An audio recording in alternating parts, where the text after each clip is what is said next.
ขอเหือขอแห้งเด้อบาทนี่ได้เอาลงบาทนี่เนาะเอาลงแล้วบาทนี่เนาะเอาพี่น้องเอ้ยมาเบิ่งน้ำกัน เบาบ่ โอ้โบกเลยเนาะธรรมดา ฮึบมันก็มีตัวนักอยู่นะน้องจอยมาเอาประเภทพวกของน้อยครับแม่นพวกของน้อยครับไปไว้อยู่ข้างตัวไหนเพื่อนคนใกล้เนาะแม่นเป็นเตาพี่น้องเอ้ยเนาะปูสายก็ได้น้องดาวเอาห้ามเนาะเอาบึกจำบึกพี่น้องเอ้ยน้องจ้อยไปเนาะบ่อยู่บอกว่าน้องจ้อยคนเดียวก็ได้บ่นี่ต้องสองได้เนาะองไม่ได้ระวังได้เนาะป้าโตพี่น้องเอ้ยพุ่นจัดไปมาน้องดีอ่ะดิถ่าก้อนเนาะฮึบมาพี่น้องเอ้ยฮึบบ่ถึงปอดูใหญ่ดีนี่น้องจ้อยเข้ากระลุมมันนี่เนาะน้องไก่นี่เห็นได้น้องสละจากที่เคยขาไก่ปิ้งเนาะต้มปิ้ง ขวดเมื่อไรจากของกินครับนี่ดิเนาะ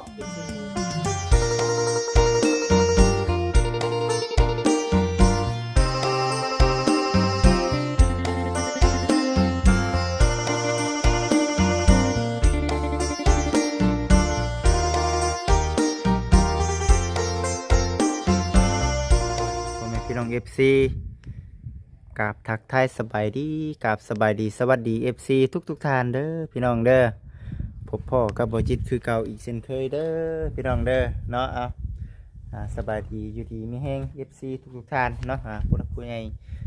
ทุกท่านเด้อพี่น้องเด้อมื้อนี้ทางบ่จิตเองก็เดินทางมาอยู่ที่เฮือนน้องดาวเนาะมื้อนี้จัดหนักจัดเต็มพี่น้องเอ้ยมื้อนี้ก็ได้เนาะเต็มคักเต็มแน่พี่น้องเอ้ยเนาะเต็มรถอันยะอยู่บริษัท ปอโตเป็นของขวัญเนาะพี่น้อง FC ที่ไผก็อยากได้ไผก็อยากมีพี่น้องเอ้ยแต่ว่าบุญวาสนาคนเฮามันบ่คือกันเนาะถือว่าบุญวาสนาของทั้งน้องดาวได้นี่ที่ว่ามีทั้งผู้รักผู้ใหญ่พี่น้องเอ้ยอยู่ทางต่างประเทศมอบหมายงานให้ทางบ่จิตเองเป็นสะพานบุญให้บ่จิตเองก็จัดตามคำบอกคำแนะนำของทางผู้รักผู้ใหญ่เพิ่นพี่น้องเอ้ยก่อนเดินก็ขอขอบคุณทางผู้รักผู้ใหญ่เพิ่นเนาะทั้งแม่ที่ว่าเชื่อจิตเชื่อใจให้ทางบ่จิตเองเป็นสะพานบุญให้พี่น้องเอ้ยป้าโตโอ้น้องๆเพิ่นเนาะน้องๆกันน้องดาวน้องจ้อยน้องไซล่าเนาะเบิ่งดูกี่ว่าสิขับรถกายไปเลยสลอกเนาะตะกี้ว่าสิใจดำได้นี่นะคำกายไปเลยนี่ขึ้นว่าเป็นคนใจดำได้นี่คำกายไปเลยขึ้นว่าเป็นคนใจดำแล้วใครเนสเนาะพี่น้องเนาะเอาผุ่นทั้งน้องดาวพี่น้องเอ้ยน้องดาวเอ้ยเอาสบายดีไฟมันติดบ่โอ้ยบ่เห็นดิสบายดีน้องเอ้ยก็มาจะตัดผมเนาะเสริมหล่อตลอดเนาะเห็นว่าเป็นผู้ว่าวก็ได้ น้องจ้อยเอ้ยสบายดี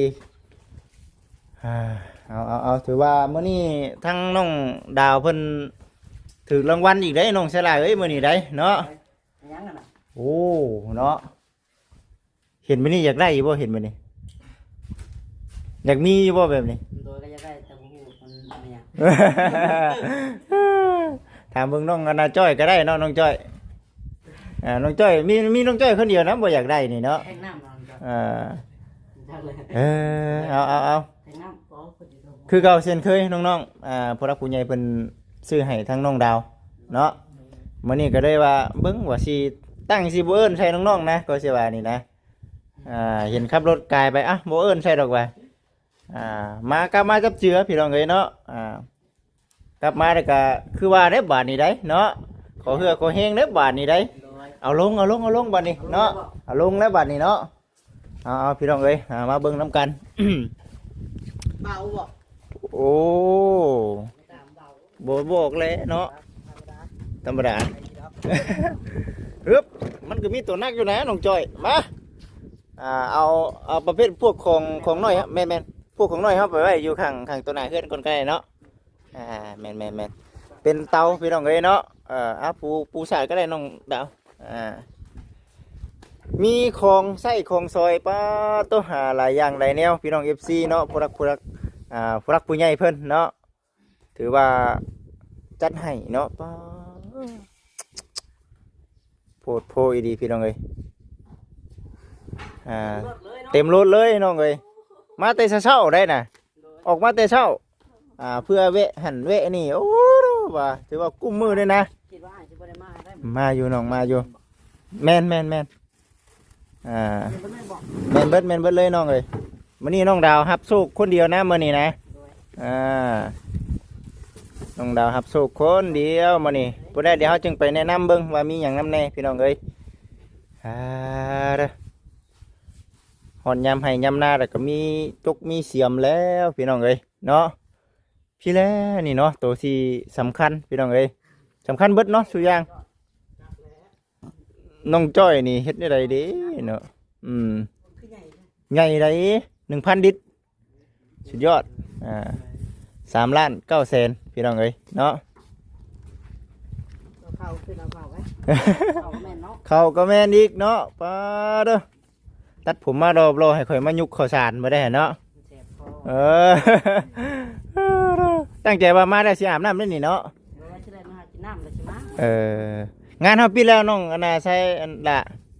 ปิดจบแล้วบ่ปิดแล้วยังบ่เก็บเล่มทรายอยู่เก็บบ่เก็บเล่มทรายบ่เพิ่นเดี๋ยวสิไปอัปเดตเบิ่งพี่น้องเอ้ยเอ้าห้ามเนาะเอาบึกจำบึกพี่น้องเอ้ยน้องจ้อยไปเนาะเงียบบ่มื้อนี้บ่เวียงบ่ได้มาบ่สงสัยเมาข้างพี่น้องเอ้ยเมื่อคืนนี่ก็ตี 3ได้น่ะพอตี 3เพื่อนว่าแซนเพิ่นโอ้ยว่าอยู่เนาะปีหนึ่งมีเท่านึงนะว่าฉันจักย่ำได้อีกบัดนี้พี่น้องเอ้ย3 ปีเพิ่นจักบุญของไฟบ้านจังมีเท่านึงตัดเลยก็ได้น้องเอ้ยเอามีดนะครับบ่ได้มีหยังหลายหรอกพี่น้องเอ้ยนั่งดินน้ำมูน้ำคูไปเรื่อยๆเด้อรูปเลยน้องกันใส่ละเนาะผู้ดีไว้ขึ้นครัวเฮาเนาะน้องใส่ละผู้ดีคักได้นี่รักเอารถไปมันมีขาตั้งเด้เป็นขาตั้งเด้อเปิดเรียบร้อยมีบอลวางไว้จานอีกแล้วฮะ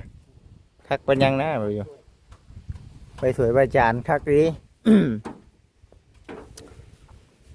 ฮึบ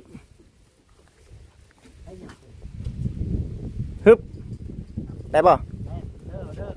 อยู่บอกว่าน้องจ้อยคนเดียวก็ได้ป่ะนี่ต้องส่องได้เนาะองไม่ได้ระวังได้เนาะป้าโตพี่น้องไอ้พุ่นจัดไป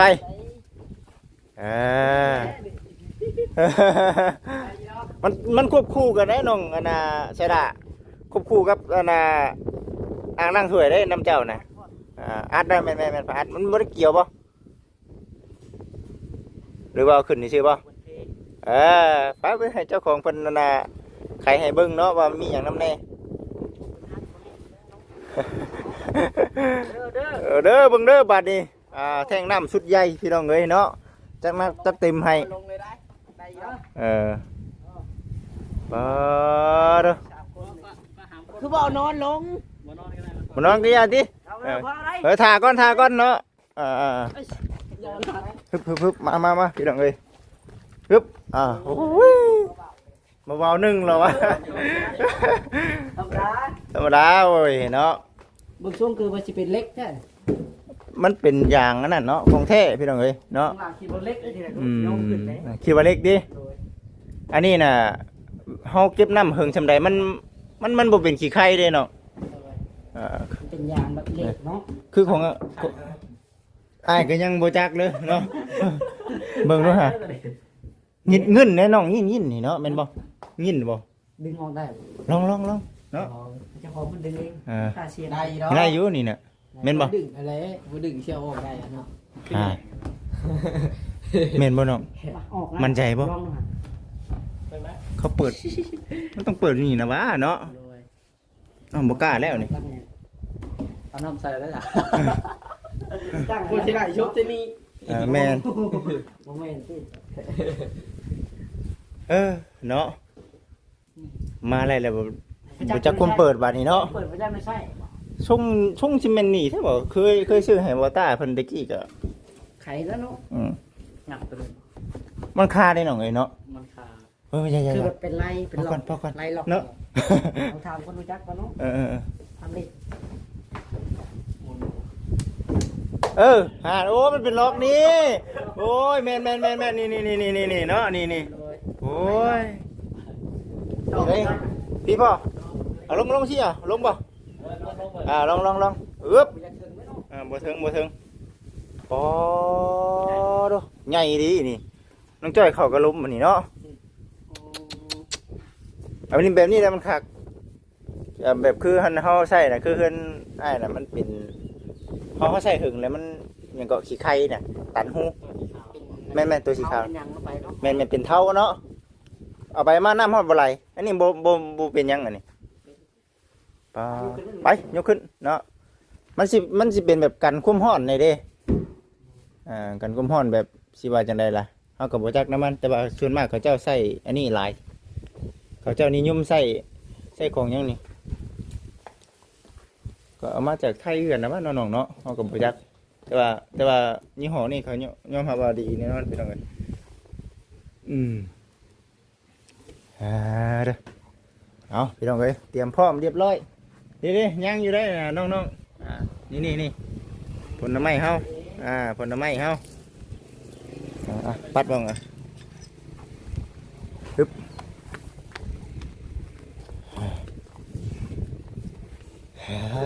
เด้อมาเบิ่งน้ำกันพี่น้องเอ้ยเนาะ นี่ได้นะแซ่บ โอ้ยของแซ่บแล้วหันเดี๋ยวเราถ่าเบิ่งน้ำกันพี่น้องเอ้ยว่าสิแม่นอีหยังน้ำแน่ตัวขอมุกขอบใจน้องๆเพิ่นหลายๆเนาะถือว่าเป็นอ่างล้างถ้วยเนาะอันนี้เพิ่นให้เฮาแกะบ่หรือว่าจังไดนี่แกะก็ได้เนาะนี่เด้พี่น้องเอ้ยอุ้ยเนาะคักปัญญังอันนี้หูกระต่ายบ่ แม่ใส่ หูกระต่ายนี่ใส่ก็ ใส่เครื่องครัวทำยังไงใส่เครื่องครัว ไอ้ซื้อมาถือบ่ถือเนาะก็เทมน็อตมาให้บ่น้องมีเนาะมีอยู่นี่เด้ฮึบปาเด้อพี่น้องเอ้ยซ้ำสิล้างบัดนี้เนาะลูกมันล้างจานแล้วบัดนี้เนาะไว้เนาะ แม่นตัวแต่ว่าก่อนสิได้ใช้ตัวนี้มันต้องหนึ่งคือเสาเนาะน้องเนาะมีเสาสี่ต้นแล้วก็ ถังตัวนี้เนาะ แม่เฮาใส่นี่เด้ตัวนี้ต้องสูง เฮ็ดห้างข้างในนะทาง ตัวนี้ต้องสูง ๆมันจังแฮงเนาะ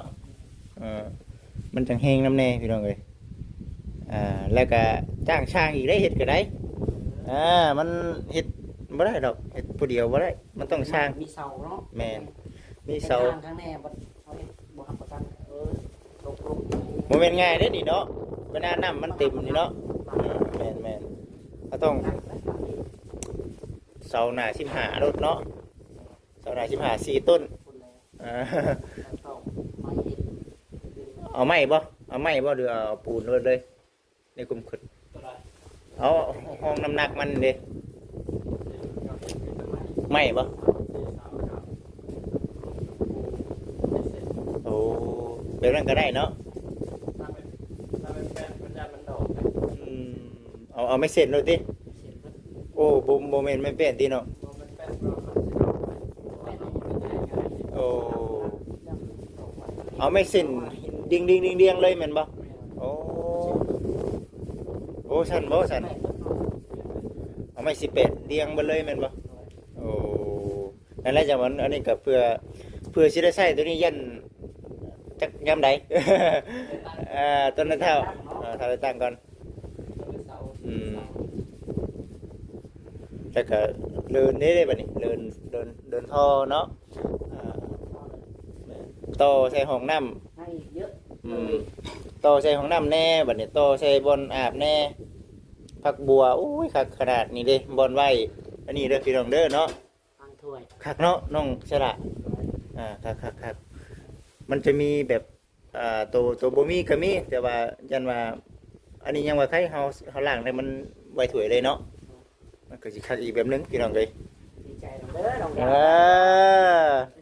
ดาว เอาขอให้โชคมันคือกันเนาะบัดสุขสุขคน อันนี้ก็ถือว่าดวงของน้องดาวมาก่อนเดิ อันนี้นะนี่คักเลยนี่อันนี้นี่มีตัวนี้น้องเลยให้ก็ตัวนี้เพิ่นหันได้นี่เนาะแมันบ่หันออกมาให้ดูเพราะว่าอันนี้คือเพิ่นขายต่างเด้บ่จิตเองก็เลยว่าเอาเงินตัวที่ทั้งเจ้าแม่เพิ่นให้เป็นค่าน้ำมันนี่แหละเติมใส่เล็กๆน้อยๆพี่น้องเอ้ยตัวนี้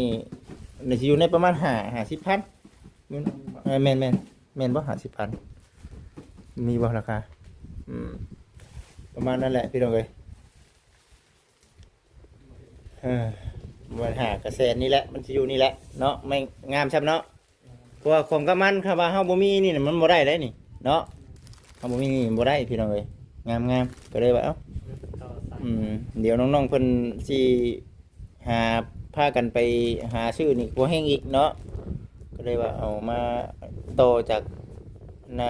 แท่งน้ำมาใส่สู่ก๊อกนี้เนาะถือว่าโอเคน้องๆเอ้ยปึ๊บได้ควบคู่กันเนาะจะเป็นในเรื่อง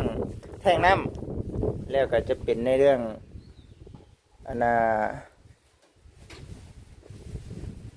อ่างนั่งช่วยพี่น้องเอ้ยเนาะโอ้ยคักน้องดาวเอ้ยเนาะคักเป็นยังแม่นบ่ หมุนได้ หมุนได้เนาะถือว่าหับประกัน15 ปีพุ่นได้นี่เนาะกูเขียนไว้ข้างในได้นี่เห็นบ่ 15 ปี หับประกัน มันทนมันเนาะ แบบคุมทนบ่โอ้แม่นแน่เนาะมันต้องแม่นแน่เนาะ หน่อย ทางยางขันสูงบ่ซั่นใส่บรรจุได้กับทุกแรงน้ำเนาะ 15 ปียังใช้ได้ อ๋อตัว15 ปีเนาะสู่ลูกสู่เต้าเลยเด้น้องดาวเอ้ยเนาะ เป็นทางยังบ่ต้องเปิดบ่เอง เนาะอ๋อแกดูได้เนาะนี่คือเพิ่นสิได้ใช้งานไว้นี่ได้แกแหละเนาะขี้พุ่นเอาแล้วแต่เพิ่นเนาะ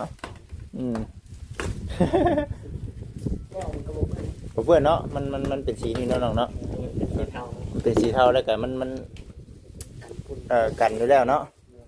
ฝุ่นติดกับ เคยชื่อตั้งแต่ให้เขาบอต้าผู้รักผู้ใหญ่เพิ่นให้เป็นสะพานบุญให้ตั้งแต่ล้าน8ขึ้นป้อเนาะแม่นขึ้นได้ดีได้ ขายครึ่งแล้วเนาะ แม่นโอ้ตั้งแต่ 2-3 ปีผ่านมาหั่นนะแต่ข้าวตะกี้มันก็สำใดสำนึงเนาะบัดนี้โดดป้อเด้อมาหยังก็ได้พี่น้องเอ้ยสุดยอดมาน้องดาวมาเบิ่งบัดนี้ก็ได้เด้อพี่น้องเอ้ยมาเบิ่งน้ำกันเด้อพี่น้องเด้อพี่น้องเอ้ยเดี๋ยวให้ทั้งน้องเสยหละเพิ่นจัดกล้องเป็นมือกล้องให้มานี่เนาะ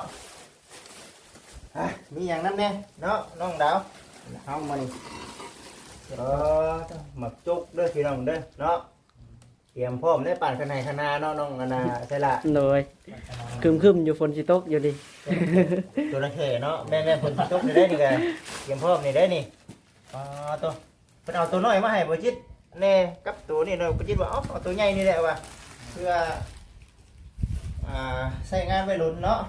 คาดกล้อง มีคาดแน่นี่มีเสียมแน่นี่เนาะเสียมนี่เป็นล่ามเลยเนาะ หน่อย นี่เลยบ่วงเนาะมีบ่วงกระเตะมี3 อันเนาะสีนี่กับสีนี่นี่เลยไปแล้วแต่ผู้สิชมใส่เนาะว่าสิใช้หยังน้ำแน่เนาะ ใช้ยังก็ได้ จัดให้ตามผู้ใหญ่เพิ่นบอกบ่ช่างทั้งเทื่อทั้งที่ลงก็มีทั้งเทื่อทั้งที่ก็ได้ว่าคักแน่เลยนะพี่น้องเอ้ยเนาะว่าบ่คิดเบิ่งคักแน่แล้วตัวนี้น่ะมันเป็นอันนั้นเด้อน้องเด้อเป็นเตาจูดถ่านเฮาธรรมดาเนาะนั่นน่ะน้องสละ หน่อย แต่ว่าตัวนี้เฮานี่เห็นบ่เอาออกก็ได้นี่ มันคาเหนียวนี่เนาะ โดยคือบ่มักภาษาเอาออก แม่น ทานจากหนังพื้น แม่นดังพื้นก็ได้ น้อย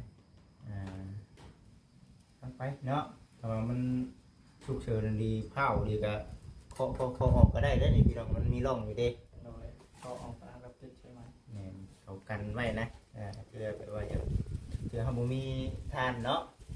เพื่อเขาบ่มีทานแล้วก็จะเป็นตัวนี้นะไว้ส่วนนี้เด้อพี่น้องเด้อเนาะตอนนั้นมีอย่างน้ำแม่น้องเลยให้กล่องกลมน้องเลย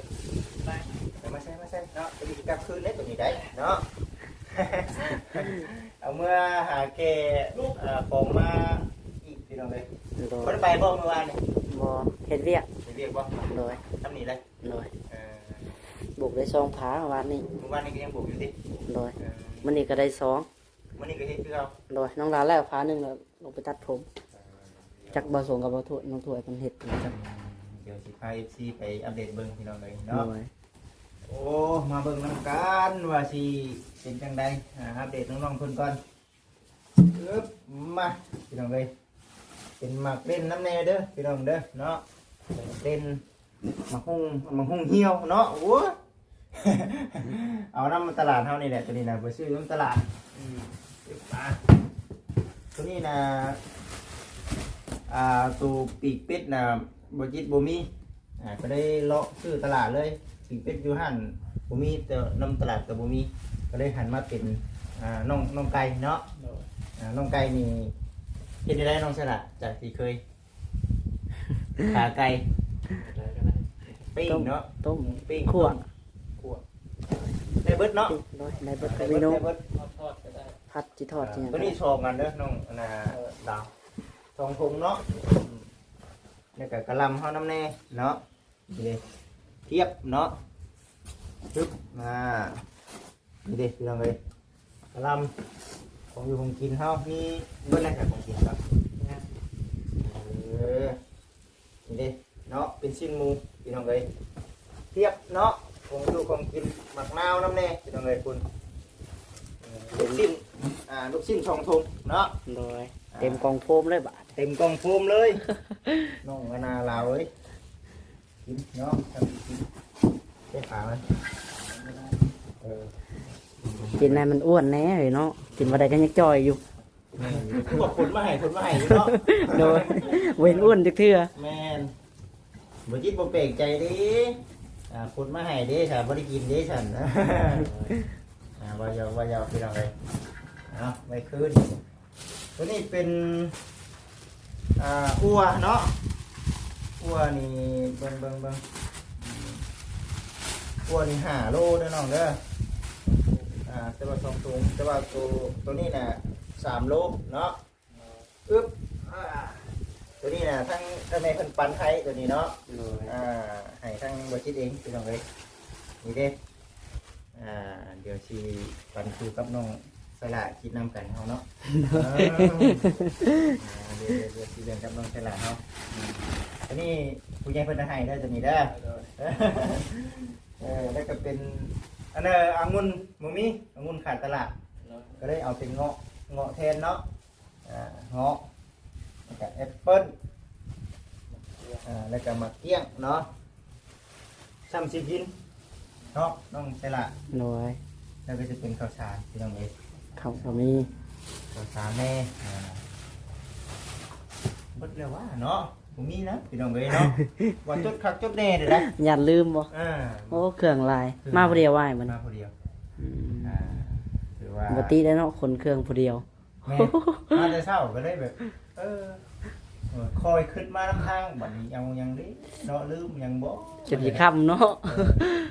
ถึงค่ำพี่น้องเวลาถึง3 โมงเนาะ โดยโอ้ผู้เดียวคนเครื่องเลย แม่นตะกี้ก็ว่าสิขึ้นบ้านเขาเจ้าอีกเลยฮะมื้อใหม่น่ะบ่ทันดอกมื้อนี้ว่ามันเนาะ โด เบีย ย ดทั้งนี้ก็เป็นมอบงานให้หลายเนาะคันว่าเฮาสิแบบว่าเผาเฮ็ดเผาเอาลงมันแบบคือว่าเผาโพดนะเรียนกันกับรถกับลาเฮาและมันเด้งหลายอย่างเนาะอันตราย โดย อันนี้ก็เบิดคนละ ไปหาการอื่นได้น้องๆเอ้ยเนาะ ขึ้นมาละ เออ ช่วงนี้เองแบบข่าวบดีหลายช่วงนี้ เป็นได้ แ มีคนรถต่ำกันตายกันว่านนี่ นี่ ในบ้าน บ่แต่นี่กัน โดย ในโรงงานน้ำ ในโรงงานน้ำนาโพน เอ้ามันเป็นอะไรเป็นวัยรุ่น โอ้ก็ประมาณ27-28นี่แหละ กับผู้เฒ่า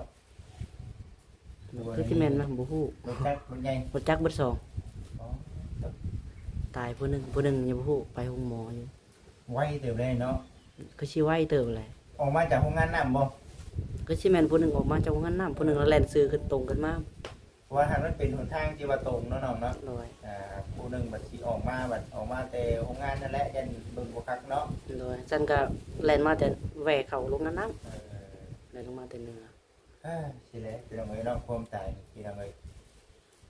ระวัดระวังเนาะน้องๆก็ได้ใครก็คือกันพี่น้องเอ้ยเนาะตัวนี้ก็ได้อันตรายมีข่าวอันนี้ก็บ่คักปานใดในครอบในครัวของไผมันถือไปอะไรที่ครอบครัวใดก็ได้เนาะ โดย เอาก็เดี๋ยวนี้แหละพี่น้องเอ้ยก็ถือว่ามีหลายอย่างในแนวอยู่พี่น้องเอ้ยมื้อนี้ที่ว่าได้มอบให้กับทั้งน้องดาวเนาะหลายอย่างพี่น้องโอ้ดีใจนํเนาะ โดย มานี่คือมีแต่น้ำแท่งเป็นจังได๋ล่ะ อยู่ใส่ เอ้าขึ้นมานี่ตัวหน้าบ้านนี่ก็น้ำแท่งเอาลงมาแล้วโอ้ยว่าจักสิเป็นจังได๋ตีหน้าเด้อเนาะ ลมพัด ลมพัดบ่ มันเป็นลมหัวกุดวังนี่นะวังเที่ยงนี่หมุนฟู่ก้มแห้งนะ แม่นบ่ซะเนาะ กระซ้ำน้องจ้อยปิ๋ว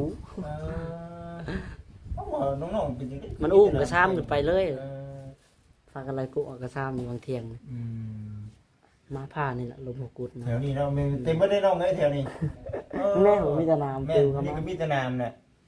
แห้งดีลมเนาะ แฮงมันหมุนคือแบบบิดหมุนป้าติ้วๆมาเลย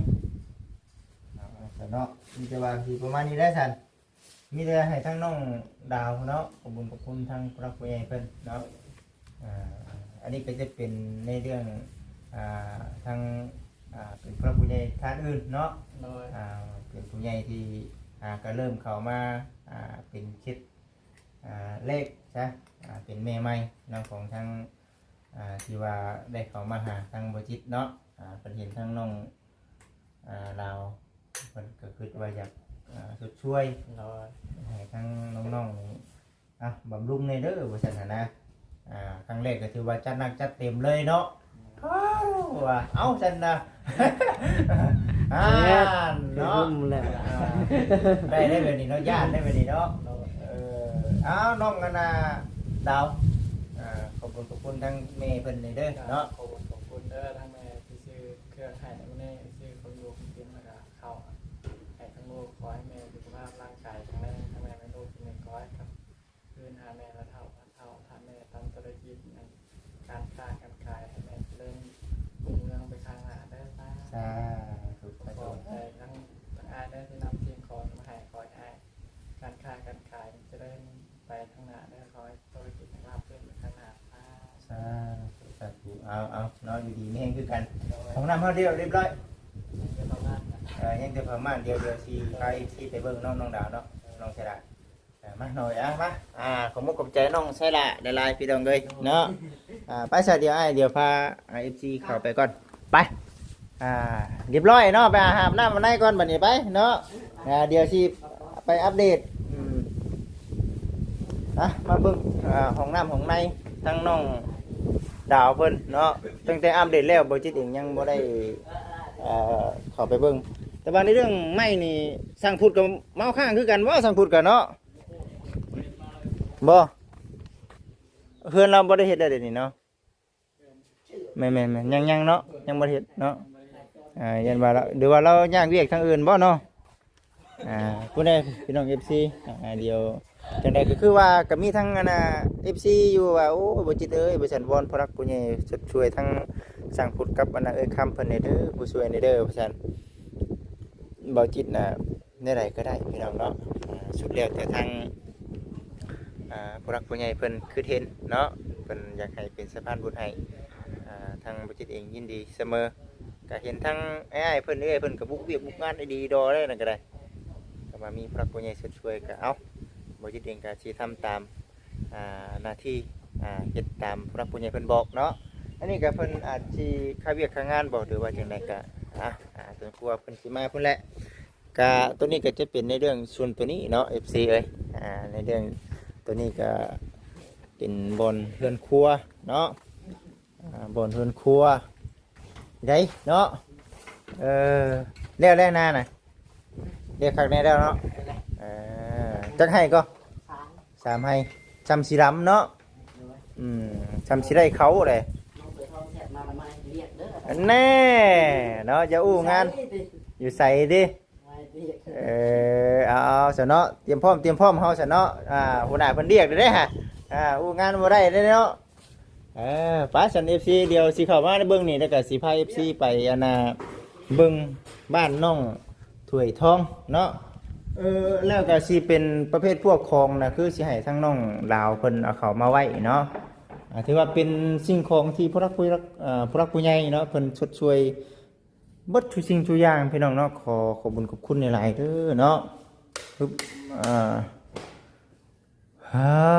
มืดผ้ามืดฝนมืดแห้งคักพี่น้องเอ้ยบาทนี่ก็ได้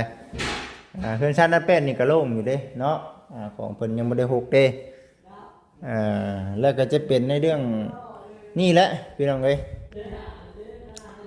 ขออนุญาตบาดคำนำหลายๆของนำวัยรุ่นพี่น้องเอ้ยเนาะของนำบ่จิตแห้งกูนี่เนาะมันสิว่าจังได๋ล่ะซ้ำสิว่ามันเปื้อนเนาะซ้ำสิว่าซ้ำนี่เปื้อนบัดเพิ่นบ่จิตแห้งเปื้อนกูนี่บัดนี้เพราะว่ามันน้องๆเพิ่นบัดมีแต่กะโหลเด้ถือว่าสะอาดอยู่ใครๆกูเพิ่นบ่จิตดูเพิ่นบ่จิตนี่มีขี้ไข่น้ำแน่แหละ ขี้ไข่น้ำปัดถูก็คือเก่าพี่น้องมันโมเมนต์แบบนี้เด้คือแบบนี้เนี่ยโอ้เนาะงามพี่น้องเอ้ยถือว่าเรียบร้อยเด้พี่น้องเอ้ยเนาะนี่เด้ทากับแนวใส่บวกกับตากะโลอันสวยงามเนาะ FC ทุกท่านกะสีประมาณนี้แหละยังแต่ผ้าม่านเป็นความน้องเพิ่นว่าเนาะก็มีแต่ว่าแล้วแต่ทั้งน้องๆเพิ่นสิจัดสิแต่งแนวใดเนาะแนวใดจบแนวใดงามก็เฮ็ดเอาเองเนาะถือว่าน่าสิได้อยู่ดอกว่าพี่น้องเนาะขนาดเฮือนซานนั่นเป็นเฮือนหลังบักใหญ่ก็ยังเฮ็ดเป็นได้เบิดเนาะเฮาเดาเอากบเราไม้ให้มันกลมๆน้อยๆซัมโปรตีนปูมือนี่ก็น่าสิได้อยู่ดอกบ่จิตว่าก็เพียงมีไม้บ่จิตเชื่อว่าน้องๆเพิ่นเฮ็ดได้พี่น้องเอ้ยเนาะแล้วแต่ทั้งน้องๆเพิ่นว่าสะดวกหรือว่ามีเวลาบ่หรือว่าจังใดก็เอารอเบิ่งรอชมไปนํกันอันนี้ก็ภาคภูมิใจหลายเนาะก็ขอขอบคุณทางเคซี่เนาะที่ช่วยเนาะโอ้หลายอย่างหลายแนวตั้งแต่พี่และพี่น้องเคซี่แล้วก็ครอบครัวหมู่ครูญาติพี่น้องพ่อแม่หลายอย่างหลายแนวเนาะที่ว่าเพิ่นร่วมจิตร่วมใจกันช่วยจนได้สำนี้ตะกี้เนี่ยก็บ่คิดคือกันเนาะว่าโอ้เฮือนน้องลาวดังใหญ่ตากะโลก็คือสิเบิดหลายแหละเนาะเฮาเองก็คิดอยู่ว่าน้องๆเพิ่นสิได้บ่น่าสิมีบ่แบบนี้นะเพราะมันเบิดหลายพี่น้องเอ้ยแต่ว่าบ่เกินความพยายามของทางผู้รักผู้ใหญ่เพิ่นหนึ่งมาคือเพิ่นก็หลายคนคือกันบัดช่วยกันเนาะอันนี้คือเว้าบ่จิตเว้าเฉพาะในแบบที่บ่จิตรับงานมาเนาะประเภทพวกตากะโลแล้วก็สิ่งของที่ว่าทางเพิ่นมอบเฮ็ดให้แหละส่วนต่างๆนี่ก็จะเป็นทางผู้รักผู้ใหญ่เนาะผู้รักผู้ใหญ่ทั้งเบาเบี้ยงแน่เนาะทั้งเบาแสนบุญหลายอย่างหลายแนวหลายผู้หลายคนพี่น้องนะหลายช่องบ่จิตเองก็สิเว้ามาก็ยันว่าเว้าบ่ทั่วบ่ถึงก็บ่ขอเว้าดีกว่าเนาะมีแต่ว่าดีใจหลายเนาะสิเป็นผู้รักผู้ใหญ่พาไปทางช่องทางใดก็ดีใจนำน้องๆเพิ่นแล้วก็ขอขอบคุณทางผู้รักผู้ใหญ่เพิ่นหลายๆที่เฮ็ดให้น้องเพิ่นได้ถึงขนาดนี้เนาะนี่พี่น้องเอ้ยคือสิประมาณนี้แหละถือว่าโอเคแล้วสำหรับทางบ่จิตเองก็ได้มีแต่เบิ่งไปตามนั้นเพราะว่าเวียกใหญ่ๆนี่บ่จิตว่าคือสิเบิดแหละมีแต่งานต่อเติมซะบ่ได้ว่าแล้วก็ได้พี่น้องเอ้ยเป็นงานต่อเติมงานเสริมเนาะในเรื่องเฮือนซ่านนั้นเป็นนี่บ่คิดว่าคือสิสำเร็จหลายเติบได้เนาะเดี๋ยวบ่จิตสิแบ่ง อันนั้นพี่น้องเนาะแบ่งอัวหมูให้กับทั้งน้องสายหลานำก่อนเนาะจักกระดามัดจักตอนเนาะพอได้หลาดปากกัน หลาดปากกันอ๋อไอ้เปิดนะน้องเอ้ยเห็นบ่เปิดดอกไผ่ดอกนอกนะปิดๆแน่น้องเอ้ยเนาะ มันมืดพี่น้องเอ้ยเนาะนี่ดิพี่น้องเอ้ยก็จะเป็นในเรื่องโอ้ยเครื่องของมื้อนี้บ่จิตเองขอบุญขอบคุณหลายๆเด้อเป็นแม่เนาะเพิ่งเข้ามาใหม่เนาะเป็นครั้งแรกที่ทางแม่เพิ่นได้ให้ทางบ่จิตเองเนาะเป็นสะพานบุญให้ก็ขอขอบคุณแม่ได้แม่เด้อเนาะน้องเพิ่นดีใจแม่เอ้ยจากที่บ่จิตเบิ่งนี่ก็ได้แล้วก็ FC นำเด้อพี่น้องเนาะดีใจหลายที่ทางFC คอยเบิ่งคอยชมเนาะคอยให้กำลังใจคันบ่มี FC นี่บ่จิตเองจักสิว่าจังไดพี่น้องเนาะถ่ายคลิปไปก็บ่ขออนุญาตเว้าตามความเป็นจริงเลยได้พี่น้องได้งานเนาะงานตัวเองนี่ได้แน่นอนเนาะเพราะว่าผู้รักผู้ใหญ่เพิ่นเฮ็ดให้เด้เพิ่นมอบหมายงานให้บ่จิตแล้วบ่จิตได้อยู่งานน่ะแต่ว่าเนาะเรื่องเงินเนาะเรื่องเงินจากโฆษณาพี่น้องเอ้ยเนาะอันนี้นะบ่จิตสิได้หน่อยสิได้หลายนะขึ้นอยู่กับ FC อย่างเดียวถ้าหากว่า FC เพิ่นกดข้ามนี่คือบ่จิตบ่ไล่ได้พี่น้องเอ้ยเนาะบ่ได้อันนี้แหละจึงว่าถ้าบ่จิตเนาะบ่อาศัยไผเพิ่งทาง FC เนาะหรือว่าทางผู้รักผู้ใหญ่บ่จิตเองก็ไปบ่รอดคือกันพี่น้องเนาะบ่จิตแห่งบ่ขออนุญาตนำหลายผู้หลายคนก็มีภาระหลายบ่แตกต่างกันกับทางบ่จิตดอกแต่ว่าสำหรับบ่จิตเองก็นักสำหรับบ่จิตเนาะคือได้เงินจากโฆษณามานี่ก็ออกมาตัวนี้แหละพี่น้องเอ้ยหลักๆเลยรถเนาะบ่จิตผ่อนรถดิพี่น้องเอ้ยเนาะเดือนละ10,000ปลายเนาะ13,700เอาผ่อนผู้เพิ่นมีเพิ่นก็บ่อยากให้ผ่อนปานใดเนาะย่านก็จะมาเอาคืนว่าซั่นคือบ่ซื้อถ้ามันพอกันเดียวสำหรับทางบ่จิตผู้มีเงินมีคำนี่ก็เอาขอเนาะขอผ่อนเอาแบบนี้ไปสิว่าจังไดก็ยอมรับแหละพี่น้องเนาะยอมรับได้เฮาบ่มีนี่แต่ขอผ่อนเพิ่นไปถึงเดือนละ10,000ปลายพอได้รถมาเล่นในครอบในครัวในเรื่องการทำอาชีพเนาะค้าขายไงมือเฮานี่แหละและก็ทำหน้าที่เป็นสะพานบุญให้กับผู้รับผู้ใหญ่เพิ่นก็ถือว่าสะดวกว่องไวบ่จำเป็นต้องหารถเขาเจ้ามาส่งเด้อว่าซั่นคือเห็นสภาพเลยนะพี่น้องเนาะคือเห็นภาพแล้วก็สิว่านี่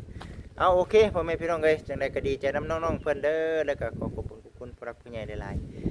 อยู่ดีมีเองเด้อแม่เด้อเนาะพร้อมด้วยครอบครัวปราศจากโรคภัยไข้เจ็บทุกประการเนาะ FC นำพร้อมเด้อเนาะสำหรับคลิปนี้ก็กล่าวคำว่าสบายดีพี่น้องเอ้ยโอเคเด้อพี่น้องเด้อโอเค